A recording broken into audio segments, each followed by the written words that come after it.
یہ تو ایک قومی ایشو ہے، بہت بڑا قومی ایشو ہے، اور سپریم کورٹ میں بہت سارے ماشاءاللہ جج صاحبان ہیں، تو صرف یہ 3 کیوں؟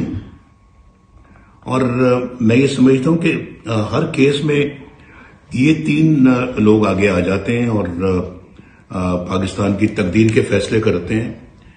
بھائی 2017 میں بھی اسی قسم کا بینچ بنا تھا جس نے پاکستان کو آج اس جگہ پہ لا کھڑا کیا ہے جہاں یعنی کہ پاکستان کا مستقبل تاریک ہو گیا ہے، نظر آتا ہے، اللہ نہ کرے کہ تاریک ہو، لیکن تاریک نظر آتا ہے۔